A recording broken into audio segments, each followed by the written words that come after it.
Para o ano, recomeço no dia 13 de março, que é a segunda terça-feira de março. 13 de março. 12 é segunda-feira, começa as aulas de manhã, diurnas. E 13 é terça-feira, começam as aulas noturnas nas terças-feiras da noite. A meditação continua durante todas as férias, aqui. Para quem quiser vir, pode vir, está sempre aberto às 8h30 da noite.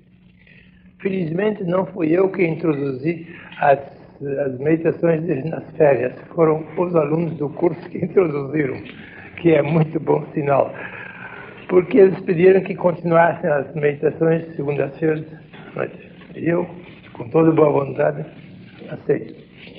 Porque sinal de que muitos já compreenderam que a meditação é muito importante. O mundo inteiro está começando a compreender isso. Não o mundo da massa, mas o mundo da elite.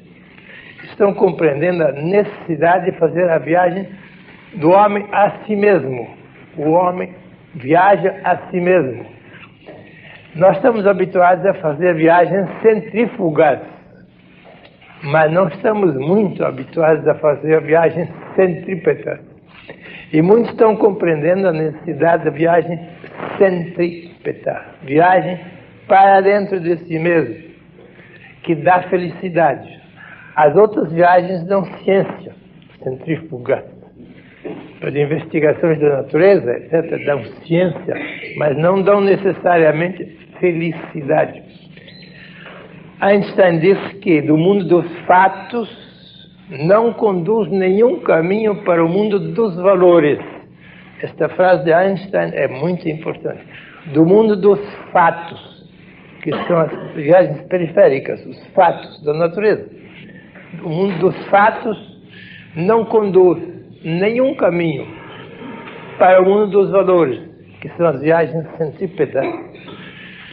Ciência são os fatos, consciência é valor. Então, se alguém já está acostumado a fazer a viagem centrípeta, que nós chamamos de meditação, está de parabéns. Essas continuam durante todas as segundas-feiras, dezembro, janeiro, fevereiro, até recomeçarmos as aulas. Bem, agora, nestas aulas, há 26 anos nós estamos tratando de um único assunto, todas estas aulas, 2 vezes por semana, diurnas e noturnas.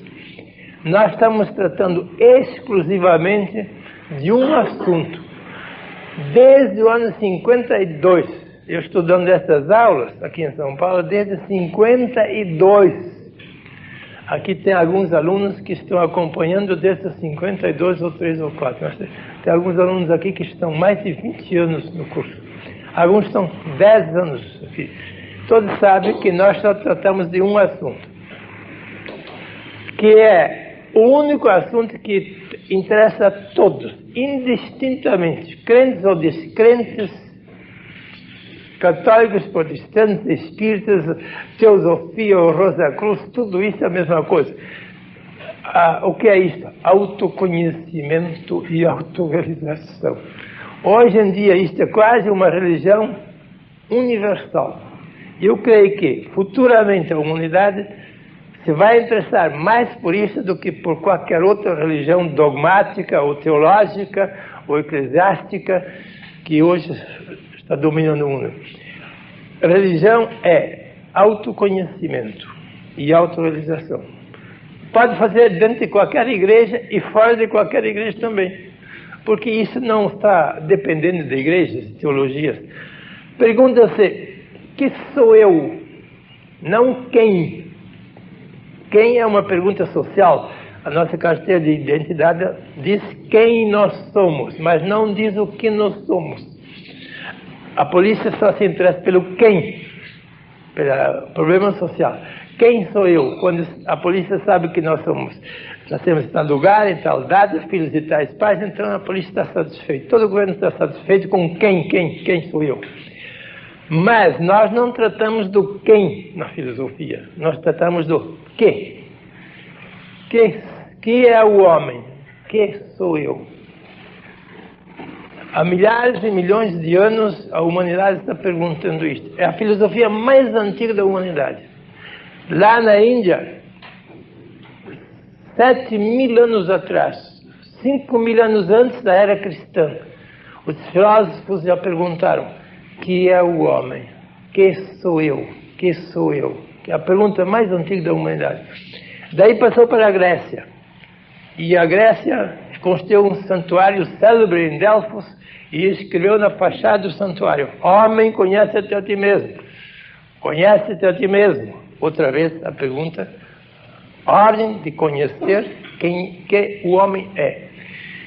E isto parece uma espécie de religião interconfessional e internacional.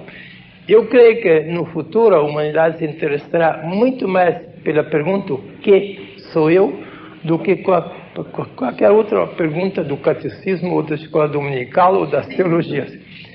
Porque nós não sabemos propriamente o que nós somos. Nós conhecemos um pouco as nossas periferias, o nosso corpo, a nossa mente, as nossas emoções. Tudo isso ainda é periferia, que nós chamamos o ego.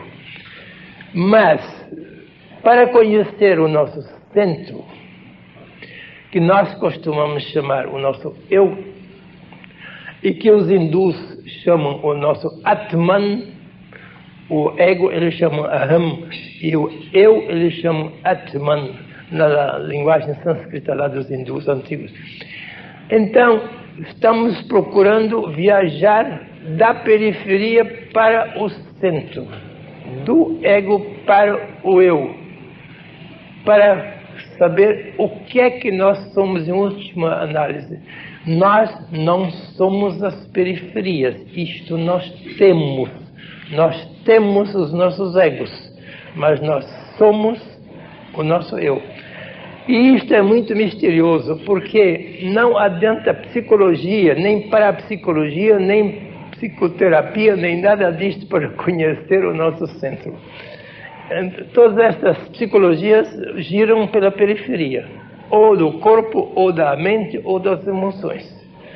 Mas nós queremos saber o que nós somos na centralidade do nosso eu.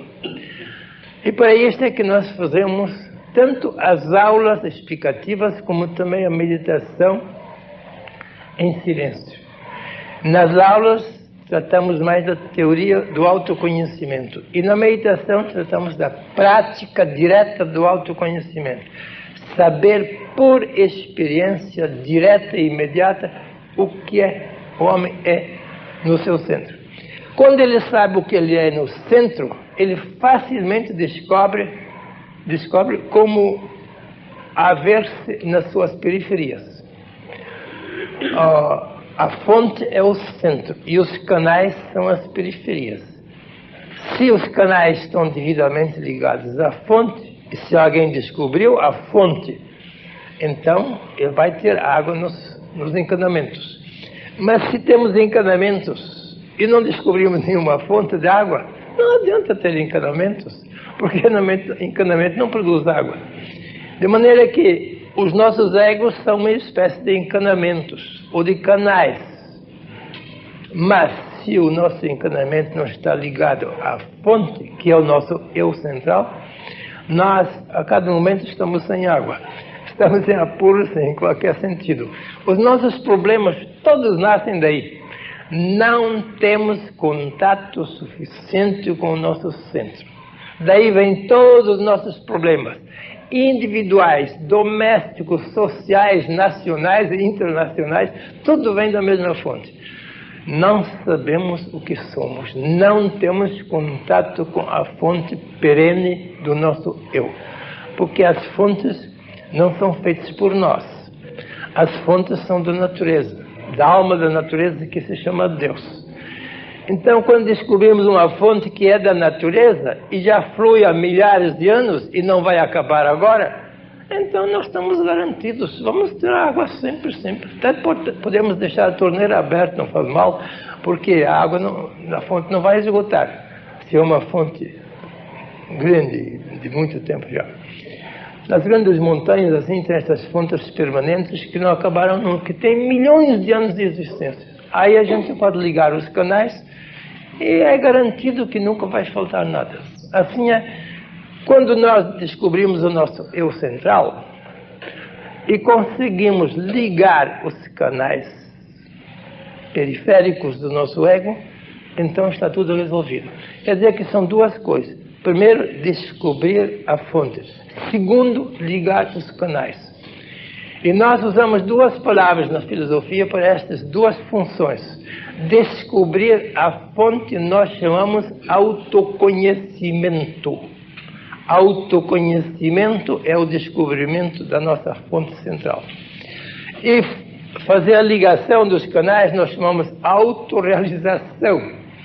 Autorrealização é o segundo passo e autoconhecimento é o primeiro.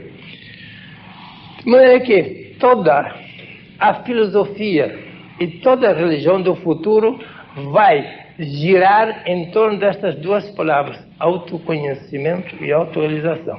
Porque sem isto não há verdadeira felicidade. Se nós temos que receber a felicidade de fora, não é garantido. Nós não podemos receber a felicidade de fora, nem da natureza, nem da humanidade. Nós temos que receber a felicidade de dentro. Enquanto alguém não descobriu o seu centro, ele está dependendo dos outros. Quando os outros são bons, então ele diz que é feliz. Quando são maus, então ele diz que é feliz. Coitado, a felicidade está nas mãos dos outros. Isso é uma felicidade muito precária, não é muito garantida. Nós devemos chegar a um ponto em que ser feliz não dependa de nenhum fator externo, nem da natureza, nem da humanidade, mas depende só de nós. Temos que chegar a um ponto em que possamos dizer: nunca mais farei depender a minha felicidade de algo que não dependa de mim. Porque se a nossa felicidade depende de algo que não depende de nós, então ela não é garantida. Então as circunstâncias dão a felicidade e tiram a felicidade. Aliás, não é felicidade o que eles dão. Dão gozo e dão sofrimento. O gozo, o profano chama felicidade. E o sofrimento ele chama infelicidade. São termos errados. Nós não podemos receber felicidade de fora. Podemos receber gozo ou também sofrimento de fora, mas não podemos receber felicidade nem infelicidade de fora. Podemos aceitar gozos e sofrimentos, mas não devemos identificá-los com felicidade ou infelicidade. Quer dizer, futuramente a humanidade vai caminhar nesta direção. Não tão certo, não pensem que vai começar no terceiro milênio. Não. Vai começar cada vez mais vai continuar, mas não para a humanidade total. A humanidade massa, ainda por muitos milênios, precisa dos outros. Precisa ser guiado por outros dizer: este é o caminho certo, você deve andar por este, deve andar por aquele. Bem, isso é a humanidade infantil. A humanidade massa é sempre infantil. A criança tem que ser conduzida pelos pais. Ela não se pode conduzir a si mesma. Não pode jogar na rua uma criança e dizer: aí, realiza-te, aí na rua, vamos ver como se ele realiza. Quer dizer, enquanto nós precisamos de guias externos para mostrar o caminho, nós ainda estamos no jardim de infância ou na escola primária. E o grosso da humanidade sempre será assim. O grosso, a massa, nunca poderá dispensar os seus guias externos e os seus livros, e as suas igrejas e as suas teologias. Não pode. Não devemos condenar estas coisas porque são necessárias para o grosso da humanidade. Agora, o certo é que pouco a pouco vai aumentando a elite. A elite eu chamo aquela parte da humanidade que já não precisa de guias externos, porque já encontrou o seu guia interno. Os gurus externos são necessários para os principiantes, mas o guru interno é suficiente para a elite. O maior dos mestres da humanidade disse: não chameis a ninguém na terra vosso guia, vosso mestre. São palavras do Cristo. Não chameis a ninguém sobre a face da terra vosso guia e vosso mestre, porque um só é o vosso guia, um só é o vosso mestre, o Cristo. Agora, quando dizemos Cristo, não se deve pensar que esteja lá fora, que esteja lá na Palestina, e que temos que o buscar de lá e chamar de lá para cá. Não, não, não. Ele está dentro de cada um de nós, porque o nosso eu é o Cristo interno. Mas como ele está dormindo, a maior parte está dormindo, não funciona. Então, se nós despertarmos dentro de nós o nosso Cristo interno, o nosso eu central, então nós não precisamos mais de guias externos. Mas isto não vai acontecer tão cedo para o grosso da humanidade. A grossa humanidade ainda sempre precisa de guias externos. Se esses guias externos têm experiência do seu guia interno, do seu Cristo interno, podem servir de guias para os outros. Mas se eles não têm experiência, não podem guiar os outros. O que o guia externo experimentado, iniciado, pode fazer é dizer aos outros: aqui vai o caminho certo, anda por este caminho e serás feliz, chegarás até o termo da tua jornada. Isto um guia externo pode dizer ao seu discípulo quando ele mesmo tem experiência. Não só tirado dos livros, mas tirado da sua própria alma. Experiência não é dos livros propriamente, experiência é da própria vida. Bem, isto vai acontecer cada vez mais na humanidade do futuro. Hoje, nos 5 continentes do globo, há grupos de pessoas que meditam diariamente durante meia hora para se encontrar a si mesmos. Isso é uma novidade. Isso começou depois das últimas guerras, quando a humanidade europeia, sobretudo, compreendeu: não adianta confiar em coisas fora de nós, porque a guerra destrói tudo. E mesmo que não há guerra, não há segurança. Então descobriram que, pouco a pouco, temos que descobrir uma fonte que seja independente de canhões e metralhadores e aviões de bombardeio, etc., e seja independente de qualquer circunstância, da natureza ou da humanidade, que não possa tirar-nos a felicidade, porque esta só pode vir de dentro. Isso a humanidade está descobrindo pouco a pouco. Por isso, em todos os 5 continentes do globo, há grupos de pessoas que meditam diariamente, fazem a sua viagem para o seu interior, em busca de uma felicidade sólida e permanente. Bem, isto vai acontecer, está acontecendo. E nós estamos tratando disto há 26 anos aqui nos cursos da Alvorada. Primeiro lá embaixo, em diversos lugares, já andamos peregrinando em diversos lugares nesses 26 anos. Não tínhamos uma sede permanente. A primeira vez desde o ano passado que temos a nossa sede aqui, que construímos aqui num lugar silencioso. Então estamos tratando da coisa mais importante da vida humana, que é a nossa felicidade. Felicidade é obrigação. É obrigação? Sim, é obrigação. Quem não é feliz não cumpriu a sua obrigação. Que coisa estranha. É claro que é obrigação. Que o único fim da criatura humana é ser feliz. Agora, eu não posso ser feliz porque estou doente. Dizem, não é verdade. Isso é sofrimento, não é infelicidade. Se alguém confunde felicidade com gozo e infelicidade com sofrimento, bem, então eu não estou falando para ele. Nós podemos chegar a um ponto de sermos felizes dentro do próprio sofrimento, apesar do sofrimento. E também podemos ser o contrário, podemos ser infelizes no meio do gozo. Coisa estranha. Quer dizer, gozo não é necessariamente felicidade. E sofrimento não é necessariamente infelicidade. A isso nós temos que chegar. É o primeiro passo para a nossa felicidade. Eu sou o senhor do meu destino e eu sou o comandante da minha vida. Essas são palavras de um poeta inglês, muito filósofo, Henley. Eu sou o senhor do meu destino, não do meu destino externo. Isto não. Do destino do meu corpo não, porque isso pode me acontecer coisas sem culpa minha. Eu sou o senhor do meu destino interno, da minha felicidade, que é o meu destino interno, diz o poeta.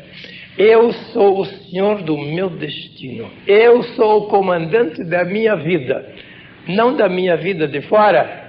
Aí muitos outros comandam em mim, mas da minha vida de dentro, eu sou o único comandante. Eu sou o senhor do meu destino interno e eu sou o comandante da minha vida interna. E o interno é a felicidade, o externo é somente o gozo ou sofrimento. Nós estamos reduzindo toda a religião e toda a filosofia a duas palavras: autoconhecimento e autorrealização. E isto no mundo inteiro. Não é só entre nós. O mundo inteiro está compreendendo isto. Pouco a pouco a religião será pura filosofia de autoconhecimento. Hoje em dia as religiões ainda são muito dogmáticas, muito teológicas, exigem crença, mas não tem experiência. Futuramente a religião não exigirá crença de ninguém. Exige experiência de cada um. Experiência própria, direta e imediata. A crença é necessária para as crianças. Até uma semelhança entre crença e criança, é uma coisa engraçada. A crença é necessária para a humanidade massa, que ainda não descobriu o seu centro próprio. Precisa crer em Deus, precisa crer. É melhor crer do que não crer. Mas ainda é a escola primária, ou é jardim de infância. Pouco a pouco, a humanidade tem que ultrapassar toda a crença. Não para trás, para a descrença, mas para a frente. Para além da crença está a experiência. Para baixo da crença está a descrença, que é o pior de tudo. Lá embaixo está a descrença, aqui está a crença e bem em cima está a experiência própria. Quando alguém tem experiência de si mesmo, tem autoconhecimento, descobriu o seu centro, o seu Cristo interno, ou como diz o Evangelho, o Pai em nós. O Pai está em mim, eu estou no Pai, isso está no Evangelho. O Cristo chama o nosso centro o Pai, Deus. Então, não existe propriamente mais religião dogmática, religião de crença, religião de teologia. Existe somente a religião de experiência, que nós chamamos filosofia. Einstein diz de si mesmo, Einstein, o pai da era atômica, diz de si mesmo: eu não tenho religião nenhuma, nem judaica, nem cristã, mas eu me considero um homem profundamente religioso. Einstein diz isso. Eu sou um homem profundamente religioso, mas eu não sou um homem que tenha religião A, B ou C. Ele, de fato, nunca praticou nenhuma religião, mas era um homem feliz. Eu estive mais de um ano com ele lá em Princeton e o conheci bem. Ele é um homem profundamente feliz, tranquilo, calmo, sereno, muito humanitário, dava muito mais importância à felicidade humana do que a todas as glórias da sua profissão de matemático, físico e todo o dinheiro. Nunca deu importância ao dinheiro. Ele escreve num dos seus livros: será que nós podemos imaginar Moisés, Jesus ou Gandhi com um saco de dinheiro nas costas? Está no livro dele. Diz que é impossível imaginar Moisés, Jesus ou Gandhi. Ele cita 3 iniciados: Moisés, Jesus ou Gandhi. Com um saco de dinheiro nas costas, não podemos imaginar. Porque eles não tratavam das coisas externas, tratavam da felicidade interna. Isto se chama religiosidade. Não é religião. A religião é sempre uma crença. A religiosidade é uma experiência. E Einstein faz consistir toda a sua religiosidade no seguinte ponto: eu vejo Deus em tudo e tudo em Deus. Isto ele chama religiosidade, não religião. Eu vejo o Deus do mundo em todos os mundos de Deus. Quer dizer, em qualquer parte do universo, ele descobre o poder de Deus. No mundo mineral, vegetal e mineral, tudo é maravilhosamente organizado, revela uma inteligência fantástica, uma consciência, uma alma universal, ou alma do universo, como diz Spinoza, e isto Einstein tinha descoberto. Eu descubro Deus em toda parte, nos átomos, nas moléculas, nas células, nos astros, nas vias lácteas, etc. Eu vejo Deus em toda a natureza e vejo todas as coisas em Deus. Isto ele chama ser religioso, mas não é ter religião. A gente pode não ter religião e ser religioso. A gente também pode ter muita religião e não ter nenhuma religiosidade. Porque a religião é uma coisa de crença, que é uma coisa provisória. Mas a religiosidade é a felicidade. De maneira que a humanidade está caminhando nesta direção, a elite avançada da humanidade. Há pouco alguém me entregou um livro que se chama As Novas Religiões dos Estados Unidos. As Novas Religiões dos Estados Unidos, e sobretudo da Califórnia, que é o viveiro das religiões novas, a Califórnia. Eu conheço aqueles que estive lá. As novas religiões. Então este livro traz uma dúzia de religiões novas que surgiram nos Estados Unidos. Quase todos tipo oriental. Religiões que vieram da Índia, do Japão, da China e até do Oriente Médio, da Arábia e da Pérsia. Todas as religiões novas são orientais. Seja do Oriente Longínquo, como é o Japão, a Índia e a China, seja do Oriente Médio, como é a Pérsia e a Arábia. Esse livro está cheio de religiões orientais. Abandonaram as suas religiões antigas, provavelmente cristãs, nos Estados Unidos, e andaram em busca de novas religiões e acharam que deviam buscar religiões no Oriente Longínquo ou próximo. Estão enfastiados das religiões, da sua própria religião, enfastiados da sua própria religião, que não satisfaz, e estão com fome de outras religiões que eles vão descobrindo pouco a pouco. Depois eles descobrem uma nova religião, praticam por um ano e também ficam enfastiados dessa. Procuram outra religião, ficam enfastiados e dizem, não há nenhuma que satisfaça. E tem toda a razão. Não há nenhuma religião que satisfaça. Vocês não vão nunca achar uma religião, seja o que for, que satisfaça mesmo, que dê felicidade. Mas vocês podem achar a alma da religião, que se chama religiosidade. Esta sim satisfaz e não precisa trocar por outra. Agora, se alguém nunca descobriu a alma da religião, a alma, e só conhece o corpo da religião, não pode ficar satisfeito, porque o corpo da religião é teologia, são crenças, são dogmas, são ritualismo, são cerimônias, isto é corpo da religião. A gente tem que crer, mas enquanto nós devemos crer, nós não estamos na alma da religião. Na alma da religião não se crê, lá se sabe com absoluta certeza o que é.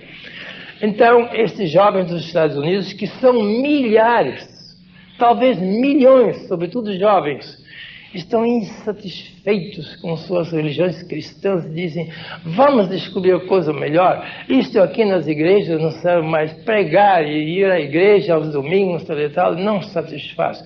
Isso é dos velhos, mas não é dos moços, eles dizem. Vamos descobrir uma coisa que satisfaça aos jovens. Lá vão eles, praticam por algum tempo e depois se enfastiam também. Não adianta trocar de religião, não adianta nada, não adianta passar de uma igreja para outra igreja, não adianta, não resolve o problema da felicidade. O que adianta é passar do corpo da religião para a alma da religião, isto resolve. Da sua própria religião, não precisa trocar por outra, porque a alma de todas as religiões é a mesma, os corpos são diferentes.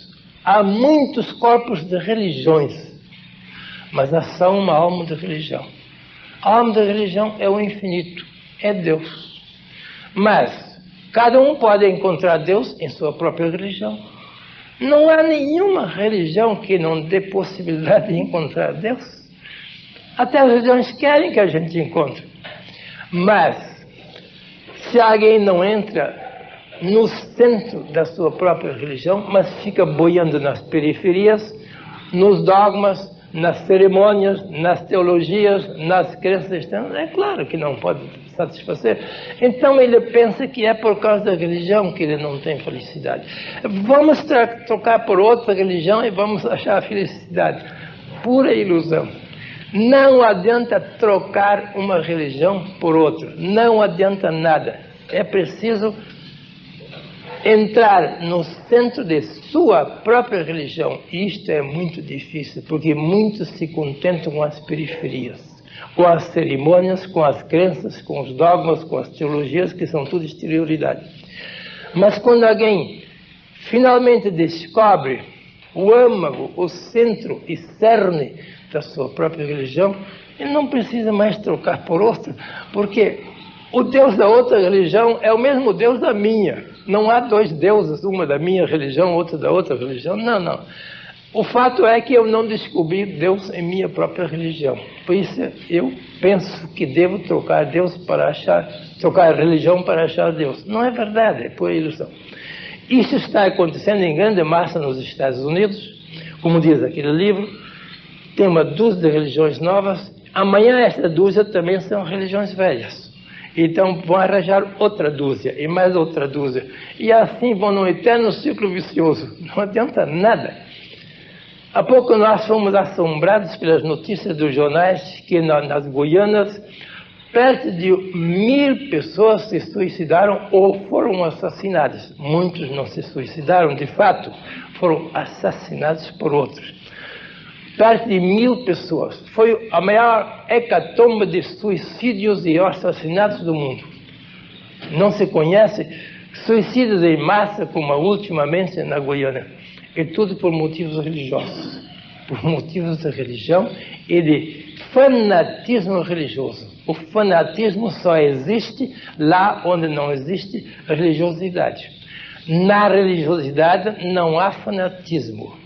Há entusiasmo, mas não há fanatismo. Não me confundam fanatismo com entusiasmo. Muita gente confunde. O que é fanatismo e o que é entusiasmo? Vamos investigar um pouco o sentido dessas palavras. A etimologia das palavras. Fanatismo vem de fantasma. Se alguém anda atrás de um fantasma, então ele é fanático. É porque anda atrás de um fantasma. Fantasma é uma ilusão. Eu posso ser fanático de uma ilusão, mas eu não posso ser fanático da verdade. Quando eu vou atrás da verdade, vou atrás de Deus, que é a verdade, então eu não sou fanático, eu sou entusiasta. O que é entusiasmo? Duas palavras gregas deram a palavra entusiasmo. Que está dentro. Theos, Deus. Em Deus. Theos, em Deus, deu a palavra entusiasmo. Duas palavras gregas. O Theos se escreveu com TH porque Theos, em palavra grega, com TH. Entusiasmo é quem vai na direção do Theos, de Deus, não de um fantasma. Esse é fanático. É fanático ou fã. Quando se abrevia fanático, a gente chama fã. Fã ou fanático é quem vai atrás de fantasmas, de ilusões, de erros que não são verdades.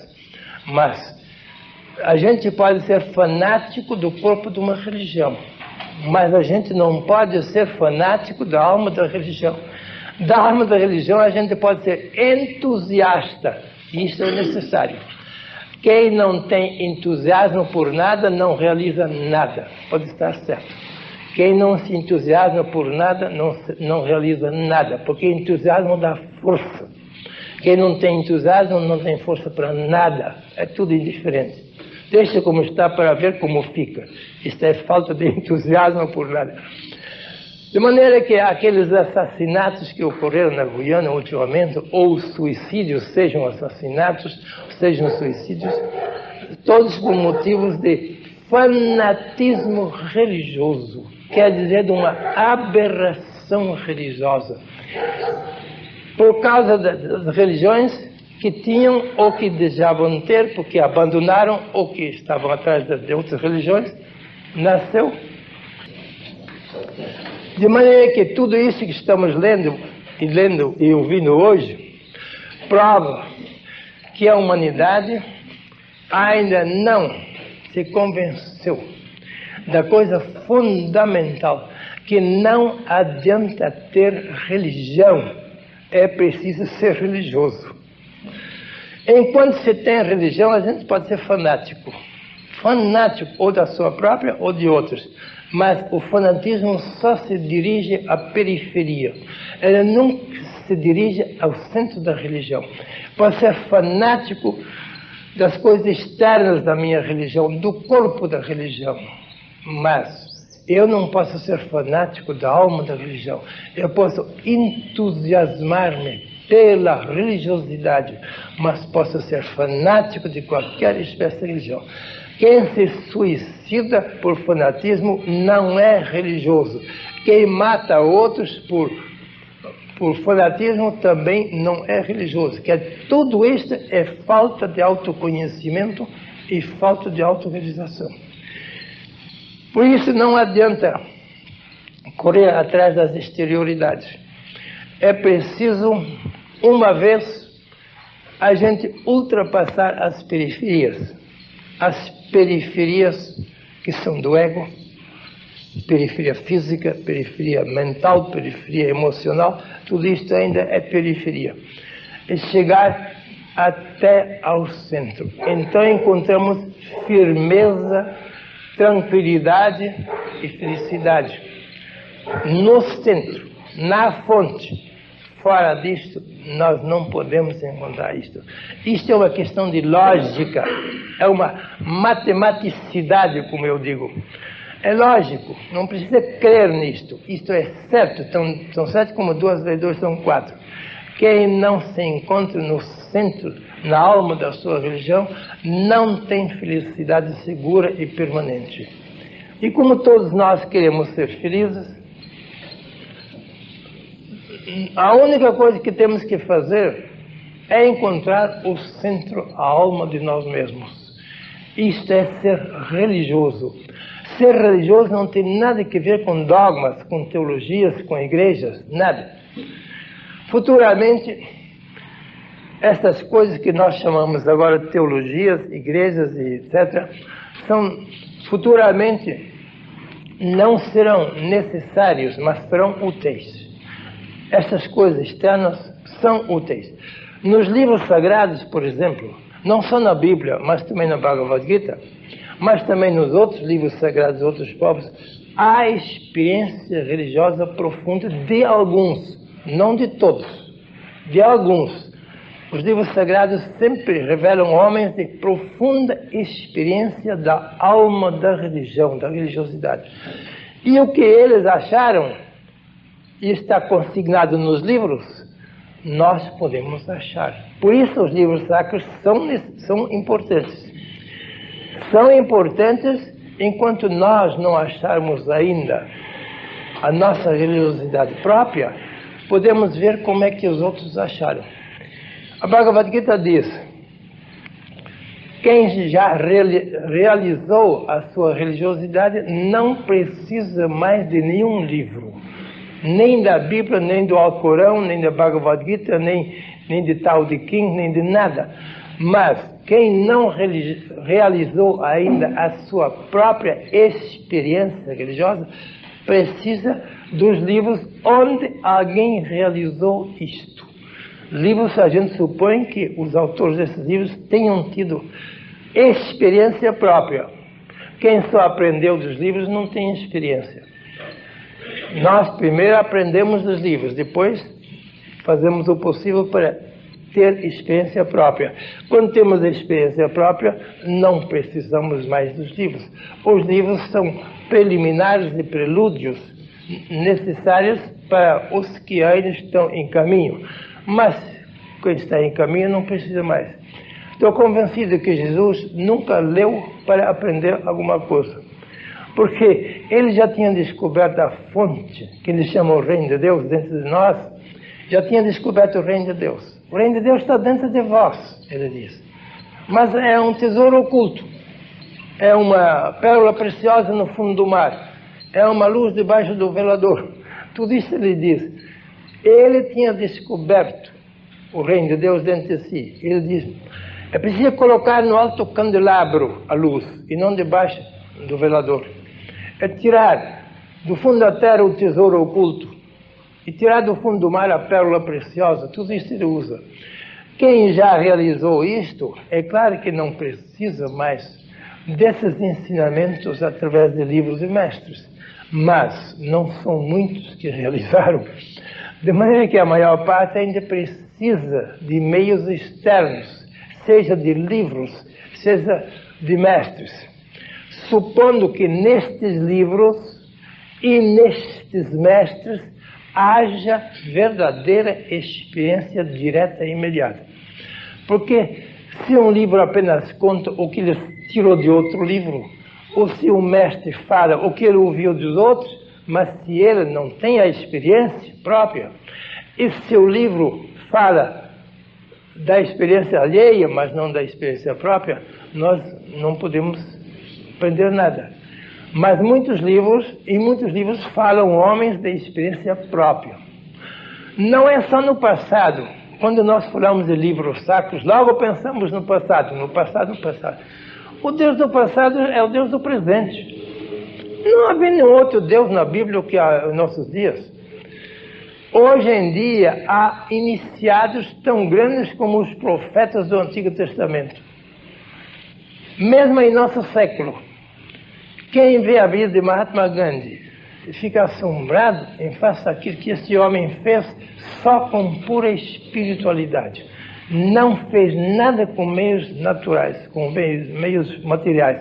Libertou um país inteiro de 500 milhões de homens escravizados por uma potência estrangeira. Libertou a Índia sem empregar armas físicas. Nunca usou uma faca para matar alguém. Nunca usou uma carabina, nunca usou canhão, nem metralhador, nem aviões de bombardeio para libertar a Índia do Império Britânico daquele tempo. Não. Com o que é que ele trabalhou? Pura experiência espiritual. Por meio de causas espirituais, ele conseguiu efeitos materiais. Esta é a grandeza de Gandhi. Porque geralmente as causas materiais produzem efeitos materiais.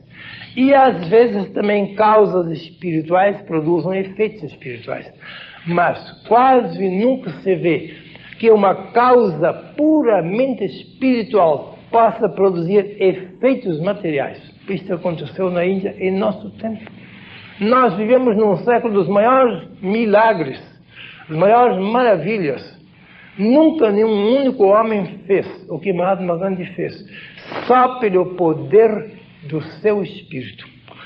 Mas o espírito tem que estar na voltagem 100. Se está na voltagem 10, não dá. Na voltagem 20, não dá. 30, 40, não dá. É preciso chegar à plenitude do espírito. A plenitude última do espírito que o homem é capaz de chegar. Isto eu chamo voltagem 100. Isto Gandhi fez durante a sua longa vida. Primeiro no sul da África, onde ele esteve 20 anos, sofrendo horrores e injustiças, no meio de uma paciência infinita e de meditação contínua. Já voltou do sul da África iniciado, já auto-iniciado, nunca teve um guru. É interessante. Os hindus geralmente andam atrás de gurus. Gandhi nunca teve um guru.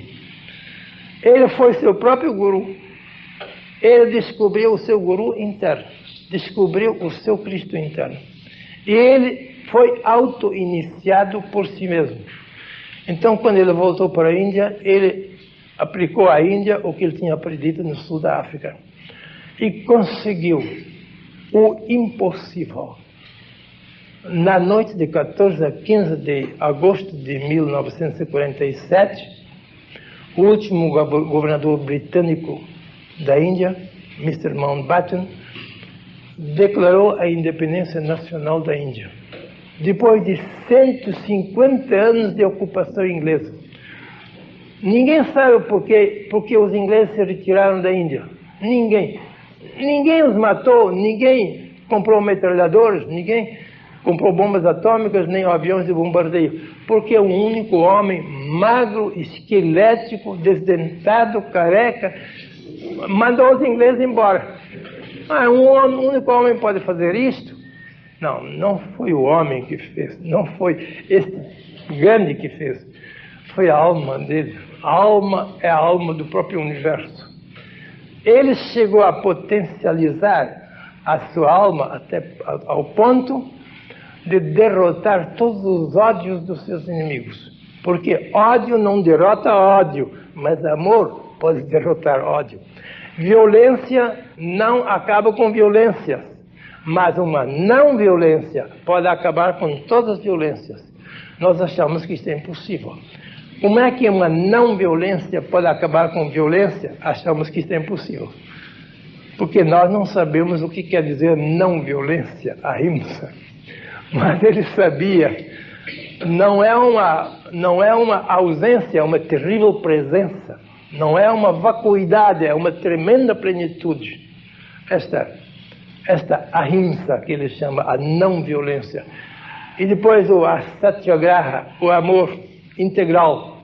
Ele disse, se nós amarmos realmente os ingleses que nos oprimem há 150 anos, eles serão obrigados a abandonar a Índia, forçados pelo nosso amor.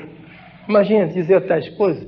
A gente pode forçar alguém por ódio, nós dizemos, mas pode forçar alguém por amor? Nós não sabemos como é, mas ele sabia. Ele obrigou os ingleses a abandonar a Índia depois de 150 anos de ocupação, sem odiar ninguém, sem ferir ninguém, sem matar ninguém. Então ele diz nos seus livros, quando um único homem chega à plenitude do amor, ele neutraliza o ódio de muitos milhões. Que coisa estranha. Quando um único homem chega à plenitude do amor, a plenitude, naturalmente, não a 90%, não, a 100%. Quando um único homem chega à plenitude do amor, ele neutraliza o ódio de muitos milhões. É o que ele fez na Índia. Chegou à plenitude do amor e neutralizou o ódio dos ingleses que resolveram abandonar a Índia com armas e bagagens e retirar-se na noite de 14 a 15 de agosto de 47. Desde então a Índia é país independente. Quer dizer, o poder do espírito sobre a matéria. Viveu em nosso século XX este homem. E nós andamos procurando santos lá nos tempos antigos, como se no nosso século não houvesse homens extraordinariamente espirituais. E o que fez Albert Schweitzer? Vai para a África, abandona todo o conforto da Europa e se enterra na África dos negros 52 anos. Na maior miséria e na maior ignorância, onde ele nunca pôde ensinar sua filosofia, nem pregar a teologia, nem a música de Bach que ele gostava tanto. Não, viver num ambiente completamente descongenial. 52 anos, até os 90 anos de idade, o homem vive lá na África Equatorial por amor aos homens mais abandonados da humanidade. Isto é plenitude de amor, outra vez. Quer dizer, no mesmo século XX, nós temos homens profundamente iniciados na religiosidade, isto é, na alma da religião, não só no corpo. Todos eles tinham o seu corpo de religião. O Gandhi era pagão, Schweitzer era cristão, Einstein era judeu. são três religiões diferentes: paganismo, cristianismo e judaísmo. Ninguém se contentou com ismo nenhum. Ninguém tratou do ismo, que são as exterioridades. Cada um foi além dos ismos da periferia. Gandhi foi além de todo o hinduísmo. Schweitzer foi além de todo o cristianismo teológico. E Einstein diz: eu não tenho religião nenhuma, nem judaica, nem cristã, mas considero-me um homem profundamente religioso. Quer dizer, todos eles descobriram a alma da religião, além de todos os corpos da religião. Isto é o sinal dos tempos. Isto vai ser o futuro da humanidade. E nós estamos preludiando este futuro. Nós, neste pequeno grupo em que estamos sempre aqui, estamos seguindo o mesmo caminho. E ver como é que vamos dar o primeiro passo. O primeiro passo é autoconhecimento. Quem não se conhece no seu centro não tem força para fazer nada. O segundo passo, então, a autorrealização. A autorrealização é praticar na vida de cada dia o que compreendemos na hora da meditação. A meditação não é um fim. A meditação não tem uma finalidade. A meditação é um meio. A autorrealização é um fim. Autoconhecimento é um meio. Eu não posso fazer autorrealização, dar o segundo passo, sem dar o primeiro passo. O primeiro passo é autoconhecimento. O segundo passo é autorrealização. Eu devo saber primeiro que sou eu. Se eu me identifico ainda com o meu corpo, não estou autorrealizado. Se eu me identifico com a minha mente, não estou autorrealizado. Se eu me identifico com os meus desejos emocionais, não estou autorrealizado. Mas se eu finalmente consigo identificar-me com o meu espírito, com a minha alma, com o meu eu central, com o meu Atman, como dizem os hindus, então eu sei. Eu e o Pai somos um. O Pai está em mim, eu estou no Pai. E por isso, nada me é impossível. Tudo é possível. E nenhuma dificuldade, nenhum sofrimento me pode frustrar. Quando eu chego a conhecer isto, o primeiro passo é autoconhecimento. Isso nós fazemos na hora da meditação. E explicamos nas aulas. E praticamos na meditação. Autoconhecimento. Numa meditação silenciosa. Meditação não é pensar em Deus. Muitos pensam que devem pensar em Deus na meditação. Quem pensa não medita.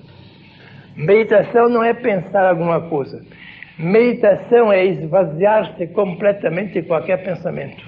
Fazer uma vacuidade total. Absoluta vacuidade de qualquer pensamento. É difícil. Porque muitos pensam que pensamento seja consciência. Nós não podemos esvaziar-nos da consciência, podemos esvaziar-nos do pensamento. Mas ficamos plenamente conscientes. 100% de consciência e 0 de pensamento, isto é meditação. Isto é meditação. Se alguém é capaz de ficar 5 minutos, no princípio fazer 5 minutos, sem pensar nada, sem querer nada, sem sentir nada, mas ficar perfeitamente consciente na sua alma, então ele já deu o primeiro passo para o autoconhecimento. Faça primeiro uns poucos minutos, depois duplique 5 minutos para 10, e pouco a pouco para 20, pouco a pouco para 30, que já é muito. Se alguém consegue ficar 30 minutos sem pensar nada, sem sentir nada, sem querer nada, mas ficar plenamente consciente, então já tem uma grande vitória. Então já sabe o que é autoconhecimento. Porque autoconhecimento se dá no silêncio. É uma invasão das potências cósmicas, o autoconhecimento. Quando nós abrimos as portas, a alma do universo nos invade. O autoconhecimento é sempre uma invasão cósmica. Parece que é a alma do universo que nos invade. Contanto que nós consigamos ficar plenamente esvaziados, ego esvaziados. Todo o problema é o ego esvaziamento para sermos cosmoplanificados. Isto é o futuro da humanidade. Podem estar certos, a humanidade do futuro, não um futuro próximo, mas um futuro longínquo, fará consistir em autoconhecimento e em autorreligião toda a sua religiosidade. Não vai mais tratar de muitas coisas externas, vai acompanhar as coisas externas, vai tolerar as coisas externas, mas não se vai entusiasmar pelas coisas externas. Vai se entusiasmar pela alma da religiosidade e vai tolerar, talvez, o corpo das religiões. Temos que tolerá-las, mas entusiasmar só nos podemos pela alma da religião, que é a religiosidade. Bem, meus amigos, com isso eu me despeço de vós por este ano. Na noite de Natal nós temos a nossa meditação aqui, como sempre, na noite de Natal, dia 24 de dezembro, que é domingo, às 11 horas da noite começa a meditação aqui e à meia-noite em ponto termina, com um pouco de música, etc. Isso nós fazemos na noite de Natal. Quem quiser vir para a meditação na noite de Natal pode vir. E espero ver-vos aqui para o ano no dia 13 de março. Pronto.